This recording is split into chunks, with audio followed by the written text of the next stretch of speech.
வணக்கம்ங்க. இன்றைக்கி நம்ம காப்பியாஸ் வில்லேஜ் கிச்சன் சேனலில் நாம் பார்க்க போகிறது ஒரு புதுமையான காம்போ. இது போல் புதுமையான காம்போ நிறைய நான் கொடுத்துக்கிட்டு வரேன். இன்றைக்கி அது போல் சுடக்கு தக்காளியை வச்சு ஒரு புதுமையான சமையல். இந்த சுடக்கு தக்காளியை வைல்ட் கேப் பெரிஸ், அதை நல்லா பழுத்து கோல்டன் கலராக இருக்கிறத கோல்டன் பெரிஸ் சொல்லுவாங்க. இந்த சுடக்கு தக்காளியை இன்றைக்கி பைனாப்பிள் கூட கம்பைன் பண்ணி செய்ய போகிறோம். ரெண்டுமே விட்டமின் சி ரிச் ஃபுட்டு. அதனால் இதை ஒரு விட்டமின் சி ரிசோர்ஸ்னே சொல்லலாம் இன்றைக்கி சமையலை. இந்த சுடக்கு தக்காளி நம்ம தோட்டங்கள் இருந்ததுன்னா, இல்லை மாடி தோட்டங்களில் ஒரு களை செடி மாதிரி கூட வளரும். இந்த தனிப்பட்ட முறையில் பயிர் செய்தும் விற்கிறாங்க. ரொம்ப காஸ்ட்லிங்க. Hello viewers, welcome to Kaapiyas village kitchen. நல்லா பழுத்து அந்த சருகான இலைக்குள்ளே நல்லா பழுத்து இருக்கும் பாருங்கள். இது அப்படியே சாப்பிட்லாம், அவ்வளோ இனிப்பாக இருக்கும். இது கார்டன் சேனல் வச்ச ஒரு யூடியூபர் வீட்டில் இதை நான் எடுத்து பார்த்தேன். அவ்வளோ ஒரு இனிப்பாக இருந்ததுங்க அந்த பெரி. அதை பற்றி நான் அடுத்த ஒரு வீடியோ பதிவு பண்ணுறேன், யாரெல்லாம் நான் போய் பார்த்தேன்னு. இப்போ பாருங்கள், இந்த சுடக்கு தக்காளி நம்ம ஏற்கனவே ஒரு வீடியோ போட்டிருக்கிறோம். இந்த சுடக்கு தக்காளி நம்மளுடைய வாயிலிருந்து குடல் வரைக்கும் இருக்கக்கூடிய இந்த oral cancer, breast cancer, colon cancer, இது போல் லங் கேன்சர், இதோடைய கேன்சர் செல்களுடைய அசுர வளர்ச்சியை வேகத்தை குறைக்கும். மேலும் இந்த செல்கள் அதிகமாக வளராமல் தடுக்கிறது அதில் ஒரு சிறு பங்காற்றுதுன்னு சொல்கிறாங்க. அதனால் அதோடைய மருந்துகளில் இந்த கோல்டன் பெரிஸை பயன்படுத்துகிறாங்க. இது மட்டுமே முழு முக்கிய காரணமாக நம்ம எடுத்துக்க முடியாது, ஆனால் இதுவுமே நம்ம உணவில் சேர்த்துக்கிறது நல்லது. நான் அரை கப் அளவுக்கு அந்த சுடக்கு தக்காளி எடுத்துருக்கிறேன். ஒரு கப் அளவுக்கு நறுக்கின பைனாப்பிள் துண்டுகள், நல்லா பழுத்த பைனாப்பிளுங்க.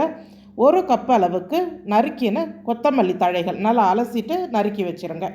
இந்த அளவில் நம்ம எடுத்துக்கலாம்.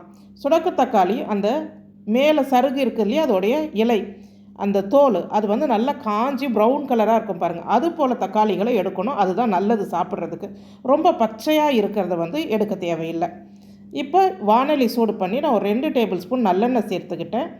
அதில் இந்த எடுத்து வச்ச அரை கப்பு சுடக்கு தக்காளியை சேர்த்துடலாம். ஒரு வதக்கிட்டு மூடி போட்டு மீடியம் ஃப்ளேமில் விடுங்க. ஏன்னா அது வெடிக்க ஆரம்பிக்கும். இந்த காய்கள் பாருங்கள், வெடித்து அந்த விதையெல்லாம் வந்திருக்குது. அதனால் மூடி போட்டு நம்ம வதக்கலாம். ஒரு 3லேருந்து 4 நிமிஷம் வதக்கினீங்கன்னா இது போல் அந்த நிறம் மாறி ஒரு குழைவான தன்மைக்கு வரும். இந்த ஸ்டேஜில் நாம் அடுத்தடுத்த பொருள் ஒன்றுத்தையும் ஒரே டைமில் சேர்த்துடலாம். நான் ஒரு 2-3 பல் பூண்டு தட்டி சேர்த்துருக்கிறேன். 2 வரமிளகாய், 2 பச்சை மிளகாய் சேர்த்துருக்கிறேன். இந்த பச்சை மிளகாய் ஃப்ளேவருக்கு தாங்க. கொஞ்சம் கூட இந்த மிளகாயில் காரம் கிடையாது. வரமிளகாய் தாங்க ரொம்ப காரம். அதனால் வரமிளகாயோடைய காரம் தான் இதுக்கு. நீங்கள் எந்த மிளகாய் பயன்படுத்துவீங்களோ அதை பயன்படுத்தலாம். எதுனாலும் இதுக்கு பயன்படுத்தலாம். அதிகம் காரம் வச்சு இதை செய்யக்கூடாது. ஒரு துண்டு இஞ்சி, அதாவது ஒரு 1.5 இன்ச் அளவுக்கு இஞ்சி எடுத்து நறுக்கி சேர்த்துக்கோங்க. இதை கொஞ்சம் நல்லா வதக்கிடுங்க, ஒரு நிமிஷம் போல். இந்த சுடக்கு தக்காளி, இஞ்சி, பூண்டு, மிளகாய் எல்லாமே நல்லா வதங்கி வர நேரத்தில் ஒரு 2 டேபிள் ஸ்பூன் அளவுக்கு துருவின தேங்காய் சேர்க்கலாம். இல்லைன்னா சுடக்கு தக்காளி எடுத்து அதே கப்பில் தேங்காய் சில்லுகள் சேர்த்துக்கோங்க. அந்த அளவுக்கே நான் தேங்காய் சில்லுன்றதுனால அந்த அரை கப் அளவுக்கே தேங்காய் சில்லு சேர்த்துட்டேன். இதை ஒரு நிமிஷம் போல் நம்ம வதக்கினா போதும். இப்போ நம்ம நறுக்கி வச்சுருக்கிற ஒரு கப்பு பைனாப்பிள், நீங்கள் எந்த கப்பு எடுத்தாலும் அந்த கப்பில் நீங்கள் மெஷர் பண்ணிக்கோங்க. ஒரு கப்பு பைனாப்பிள் துண்டுகள், நல்ல இனிப்பான பைனாப்பிள் தாங்க. ஆனால் இதோட சட்னி ஃப்ளேவர் பார்த்திங்கன்னா அது நம்ம சொல்லும் போது நிறைய பேருக்கு புரியாது. சாப்பிட்டு பார்க்கும்போது தான் தெரியும், இப்படியும் ஒரு சுவையா அப்படின்ற மாதிரி இருக்கும். அவ்வளோ ஒரு சுவை இருக்கும். ஒரு 2 நிமிஷம் இந்த பைனாப்பிளை வதக்கினா போதுங்க. ரொம்ப நேரம் வதக்க வேண்டாம். கொத்தமல்லி சேர்த்துடலாம். நான் ஸ்டவ் ஆஃப் பண்ணிவிட்டு கொத்தமல்லி சேர்த்துட்றேன். கொஞ்சமாக உப்பு, ஒரு சின்ன புளியங்கொட்டை அளவுக்கு புளி சேர்க்கணும். என்ன தான் இதில் ஒரு புளிப்பு டேஸ்ட் இருந்தாலும் நம்ம அந்த கொஞ்சமாக புளி சேர்க்கும் போது அதோடைய சுவை கூடுதல். அந்த புளி வேணான்றவங்க ஒரு அரை ஸ்பூன் அளவுக்கு எலுமிச்சை சாறு சேர்க்கலாம், நம்ம விருப்பம்தான். ஸ்டவ் ஆஃப் பண்ணிவிட்டு கொத்தமல்லியை அந்த சூட்லேயே தாங்க கிளறணும். கொத்தமல்லியை வதக்கக்கூடாது. நல்லா ஆற விட்டுருங்க.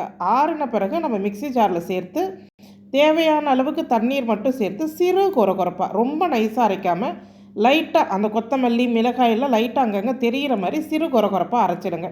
நான் ஒரே ஒரு வரமிளகாய் தான் சேர்க்குறேன். ஒன்று எடுத்து வச்சுட்டேன். இந்த காரமே எனக்கு போதுமானதாக இருந்தது. இந்த சட்னி ரொம்ப காரமாக செய்யக்கூடாது, அதோடைய சுவை மாறிடும். அந்த காரம் ரொம்ப லைட்டாக இருக்கணும். அந்த இனிப்பு சுவை, பைனாப்பிளோட இனிப்பு சுவை, அந்த கொத்தமல்லியோட ஃப்ளேவர், நம்ம சேர்த்துருக்கிற புளி, இஞ்சி, தேங்காய் எல்லாமும் சேர்ந்து இந்த சட்னியோட சுவை கரெக்டாக நம்ம டிஸ்கிரைப் பண்ண முடியாது. அந்த அளவுக்கு ஒரு சுவை இருந்தது. எனக்குமே இது ஒரு புதுமையாக தாங்க இருந்தது. செய்து சாப்பிடும்போது ரொம்ப ஒரு நல்ல காம்பினேஷன்னே சொல்லலாம். இது போல் புது புது காம்பினேஷன்கள் என்னென்னத்தில் கொடுக்கலான்றதை நான் தொடர்ந்து கொடுப்பேன். தாராளமாக செய்து சாப்பிடலாம். நிறைய பேர் வீட்டில் பழங்கள் ஃப்ரிட்ஜில் வச்சு அழுவி கீழே போடுறோம், இல்லை பிள்ளைகள் சாப்பிடாம கீழே போடுறோம். அதை இது போல் சட்னியாக செய்தால் குடும்பமே சாப்பிடலாம். நிறைய பழங்களை நம்ம சட்னி செய்யலாம், அதிகமாக வதக்க போகிறதில்ல. அதனால் தாராளமாக செய்து சாப்பிடலாம்.